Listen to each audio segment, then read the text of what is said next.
Eu tenho certeza que muitos não vão até o final desse vídeo. Eu vou pedir para dar like já logo antes de começar a falar. E aí, pessoal, mais um dia. Que Deus continue renovando nossas forças para continuarmos nessa jornada de Lucas. Hoje vamos ver Lucas 16 e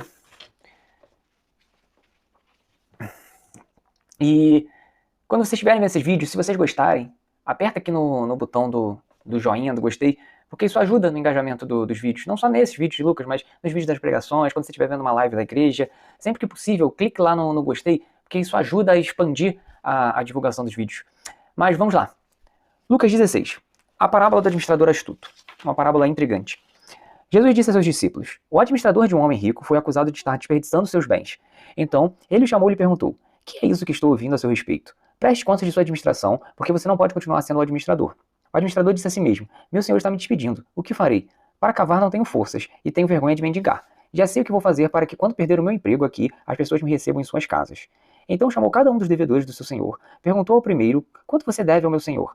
100 potes de azeite, respondeu ele. O administrador lhe disse: tome a sua conta, sente-se depressa e escreva 50. A seguir ele perguntou ao segundo: e você, quanto você deve? 100 tonéis de trigo, respondeu ele. Ele disse: tome a sua conta e escreva 80. O senhor elogiou o administrador desonesto, porque agiu astutamente, pois os filhos desse mundo são mais astutos no trato entre si do que os filhos da luz. Olha como é perigoso você separar textos da Bíblia e quantas heresias podem ser criadas quanto a isso. Se eu paro aqui, o que diz essa história até aqui agora? É uma história intrigante, né? A gente está vendo um administrador dos bens do seu senhor que não fez um bom trabalho. Ele simplesmente aqui é chamado a prestar contas e que seria desligado. Ele, ao invés de repensar os seus feitos e se arrepender, o que ele faz? Ele pensa o seguinte: bem, eu não estou afim de fazer um trabalho duro, também não estou afim de mendigar, então tem que dar um jeito nisso. E qual é o jeito que ele dá? Ele burla os contratos. Então ele chega para quem estava devendo ao seu senhor trigo e azeite e fala o seguinte: você devia 80? Não, então agora você me deve 50. Escreve aqui e está tudo certo. Para quê? Para que essas pessoas que estavam devendo ficassem felizes com ele. Poxa, conseguiu um desconto para mim. E assim que ele saísse, ele pudesse pedir favor a essas pessoas. E o mais estranho ainda é que, versículo 8, o Senhor elogiou o administrador desonesto, porque agiu astutamente. Facilmente, eu poderia criar aqui narrativas de que, veja, quando as pessoas agem injustamente com vocês podem retribuir, que Deus, aqui o Senhor, ainda pode botar o Senhor sendo o Senhor, elogia que você foi astuto, nem sempre as coisas do mundo são tão erradas ou certas, e várias coisas. Ou poderia criar aqui até uma narrativa de que, é quase que os fins justificam os meios, né? No final, ele estava tirando do rico para dar para os pobres e que... Veja como é perigoso e como nós sempre temos que ler a Bíblia no seu contexto. O que a gente tem aqui um pouquinho dessa história antes da gente continuar a leitura? Já dei o panorama do que aconteceu. Uma coisa aqui que é interessante é que os judeus, eles eram proibidos pela lei de fazerem empréstimos com juros. Eles não podiam emprestar às pessoas com juros, porque isso era vedado pela lei.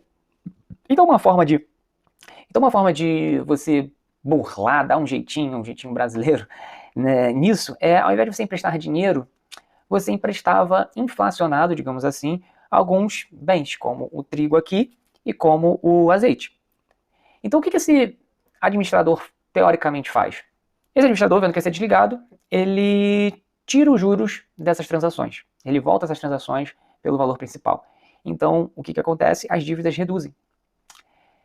A pessoa que recebeu esse desconto fica feliz, afinal de contas vai pagar menos, e o administrador, teoricamente, não pode brigar com ele ou expô-lo ou qualquer coisa do gênero, porque ele teoricamente estaria errado ao estar cobrando juros. Então por isso que tem essa menção aqui que o Senhor elogiou o administrador desonesto. Só que a grande verdade é que a gente não pode ler essa parábola e parar aí. A gente tem que ir até o final. Por quê? Porque o intuito dessa parábola não é dar um ensinamento na parábola em si, mas fazer uma exemplificação para preparar o que vai ser dito depois. Como a gente viu no capítulo 15, tudo que estava ali era referente a arrependimento e festejar com os pecadores. Agora, a gente vai estar falando sobre dinheiro. Então nós temos que ler até o final, porque parar aqui gera um monte de ideias tortas. Então vamos continuar E continuar as explicações. Versículo 8. O Senhor elogiou o administrador desonesto, porque agiu astutamente. Pois os filhos deste mundo são mais astutos no trato entre si do que os filhos da luz. Esse versículo aqui ele é muito interessante, tá? E eu falo isso por experiência própria. E por mais de uma vez. Não tente ganhar na sagacidade e na sabedoria dos ímpios. No que tange a maldade. Porque você vai perder. Todos sabem aqui, lá da igreja, a situação que eu tive com o meu apartamento na venda, da pessoa que foi lá e tal. E isso me mostrou o quanto as leis são frágeis e o quanto a justiça é frágil no Brasil. E principalmente que nós, que temos uma boa índole, que temos um bom coração, estamos suscetíveis a coisas inimagináveis. Por quê? Por sermos bons, nós não temos a maldade que essas pessoas têm. Então nós sequer conseguimos premeditar as coisas más que elas fazem. Agora elas não, elas vivem nesse ambiente de maldade, nesse ambiente de trapaça, nesse ambiente de ganhar vantagem. Então elas vão dar sempre um jeito, vão sempre maquinar alguma coisa. É só você ver aqueles golpes, entendeu? Você vê que parece que não tem limite. As pessoas agora estão usando inteligência artificial para pegar a sua foto, o seu vídeo, gravar a sua voz e extorquir. Isso é o quê? Isso é a maldade. O mundo, ele jaz no maligno. Então essas pessoas que estão na maldade, que estão nas trevas, elas estão, anos-luz à nossa frente. Nós às vezes achamos que nós somos astutos, mas não sabemos um terço do que esse pessoal está maquinando. Então que isso fique de alerta pra gente, porque o mundo é mau. E ele está constantemente tentando nos tragar. Continuando aqui, versículo 9. E aí, como eu disse, vai vir todo o que Jesus quer falar após utilizar esse exemplo. Por isso lhes digo, usem a riqueza deste mundo ímpio para ganhar amigos, de forma que quando ela acabar, estes os recebam nas moradas eternas. Quem é fiel no pouco, também é fiel no muito. E quem é desonesto no pouco, também é desonesto no muito. Assim, se vocês não forem dignos de confiança em lidar com as riquezas desse mundo ímpio, quem lhes confiará as verdadeiras riquezas? E se vocês não forem dignos da confiança em relação ao que é dos outros, quem lhes dará o que é de vocês? Nenhum servo pode servir a dois senhores, pois odiará um e amará outro, ou se dedicará a um e desprezará o outro. Vocês não podem servir a Deus e ao dinheiro. Os fariseus que amavam o dinheiro ouviam tudo isso e zombavam de Jesus. Ele lhes disse: vocês são os que se justificam a si mesmos, aos olhos dos homens, mas Deus conhece o coração de vocês. Aquilo que tem muito valor entre os homens é detestável aos olhos de Deus. Vamos entender aqui então um pouquinho o que Jesus quer dizer com esses versículos. Primeiro, fazendo um link com o administrador, para usar esses recursos para fazer amigos e não apenas sobre o seu deleite. No 10 ele fala que quem é fiel no pouco também é fiel no muito. Fala aqui que se não formos dignos de confiança ao lidar com as riquezas desse mundo, não somos dignos de confiança de lidar com as verdadeiras riquezas, e que não podemos servir a dois senhores, não podemos servir a Deus e a riqueza. O que esse conjunto de coisas quer dizer? Que Deus espera que nós venhamos a utilizar os nossos recursos de forma inteligente. Que nós venhamos a usar nossos recursos não somente para o nosso bel prazer, mas também para ajudar os próximos, para ajudar o reino de Deus, para que o evangelho possa avançar. Que os nossos recursos sejam utilizados não somente com a vida terrena em vista, mas que tenha a vista da eternidade. Porque tudo que fazemos aqui ecoa lá. Quando ele fala aqui que quem é fiel no pouco também é fiel no muito, e quem é infiel no pouco também é infiel no muito, isso aqui, gente, já quebra muito alguns argumentos que a gente vê aí que eu não dou meu dízimo, eu não dou minha oferta porque eu ganho pouco, eu não dou porque meu salário reduziu, minha empresa não faturou bem, isso, aquilo. Isso tudo são apenas desculpas. Porque aqui a gente está falando de fidelidade. E vocês vão ver lá na frente que Jesus vai colocar sobre divórcio também. Fidelidade é uma característica tua que você é ou você não é. Você não pode ser fiel em algumas circunstâncias e infiel em outras circunstâncias. Você não pode, no seu casamento, ser fiel quando tudo está bem e quando na primeira briga você ser infiel. Parece uma loucura a gente falar isso. Só que é assim que às vezes a gente faz com dinheiro na casa de Deus. Então quando ele fala aqui que quem é fiel no pouco é fiel no muito e quem é injusto no pouco é injusto no muito, cai tudo por terra qualquer argumento que a gente utilize sobre tô passando uma situação financeira difícil, isso, aquilo. Porque, gente, fidelidade às vezes requer sacrifício. Não é assim no seu casamento? Não é sempre que as coisas estão boas, não é? E você vai e faz o quê? Você fica infiel? Não, né? Quando a gente está falando aqui de recursos, esses recursos eles são confiados a Deus por nós, Deus está nos dando esse recurso, como a oração do Pai Nosso diz, é o pão nosso de cada dia, e Ele espera que nós venhamos a usar os nossos recursos para refletir a glória de Deus. E aqui tem uma promessa muito importante, muito séria. Versículo 11. Assim, se vocês não forem dignos de confiança em lidar com as riquezas deste mundo ímpio, quem lhes confiará as verdadeiras riquezas? Ou seja, se nós temos problemas com dinheiro nessa terra, se nós não somos pessoas que investimos no crescimento do reino de Deus, no crescimento da obra de Deus, que nós não usamos nosso dinheiro para ajudar as demais pessoas, se nós tornamos, e aí a gente vai entrar daqui a pouco nisso, o dinheiro algo tão valioso como um Deus, me parece que as verdadeiras riquezas não nos serão confiadas. A gente fala de dinheiro e parece que a gente está falando apenas de dízimos e ofertas como algo de, se você quiser dar, você dá, e se não quiser, tudo bem. Mas aparentemente não está tudo bem, não. Jesus não está nada bem aqui falando com a forma que nós utilizamos nosso dinheiro. Nada bem. E ele faz aqui uma comparação ainda mais grave. Versículo 13. Nenhum servo pode servir a dois senhores, pois odiará um e amará outro, ou se dedicará a um e desprezará o outro. Você não pode servir a Deus e ao dinheiro. O dinheiro é a origem de todos os males. Ponto. Se você pegar as páginas de jornais, 95% das tragédias vão ser acarretadas por questões de ganância. 90% das mazelas do mundo é por questões de ganância. A gente historicamente tem colocado o dinheiro numa posição de importância tal qual Deus. E Deus ele não divide a honra e a glória dele com ninguém, nem com dinheiro.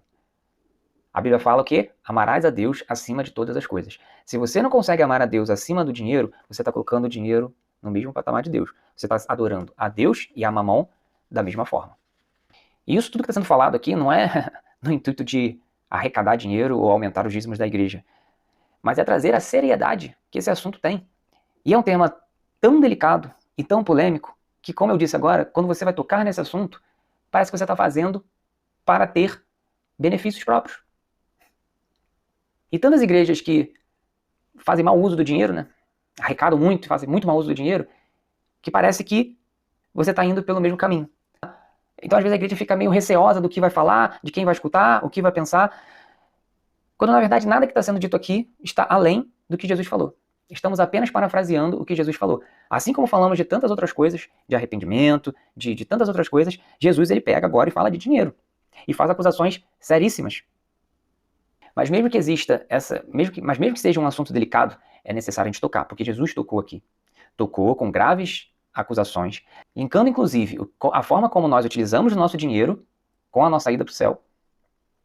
E parece uma coisa, nossa, como assim, Diego, que você está falando que eu não estou ajudando na igreja, que eu não vou para o céu por causa disso, não, você está falando que eu preciso comprar a minha vaga no céu, dando dinheiro para a obra de Deus? Não, estou falando para você que se você não ajuda financeiramente na igreja, esse dinheiro está indo para algum lugar. A não ser que você não tenha dinheiro, que é uma possibilidade. Mas se esse dinheiro está indo para outros lugares e não para a igreja, é sinal que esses outros lugares têm mais importância do que ajudar na obra de Deus. Logo, se você está servindo a dois senhores, você está em idolatria. E se você está em idolatria, você não vai para o céu. Ponto. Duro. Mas se eu falasse para você, você está adorando a Deus e a Maomé, talvez não fosse tão duro, né? Você está adorando a Deus e a Exu. Aí não era tão duro. Agora, você está adorando a Deus e o dinheiro. Como assim? Como assim? Vamos com calma, não é bem assim. Mas é o que Jesus está falando aqui. Quando ele compara o dinheiro com Mamon, ele traz exatamente esse contraste de algo grave, de algo bizonho. Você está indo na igreja de manhã e à noite batendo tambor. Só que como a gente está falando de dinheiro, fica todo mundo com milindre e fala, nossa, então quer dizer que eu tenho que dar dinheiro para a igreja? Eu tenho que dar dinheiro para o pastor? Deus ele nos dá os recursos, ele nos dá a saúde e a capacidade de agariar recursos, mas ele espera de nós que nós venhamos a ter responsabilidade com esse dinheiro. Que esse dinheiro seja utilizado, obviamente, para nosso conforto, para ter uma vida boa, mas, tão importante quanto, é que esse dinheiro seja usado também para a evolução da obra de Deus e também para ajudar pessoas. Versículo 16. A lei e os profetas profetizaram até João. Desse tempo em diante, estão sendo pregadas as boas novas do reino de Deus, e todos tentam forçar sua entrada nele. É mais fácil os céus e a terra desaparecerem do que cair da lei o menor traço.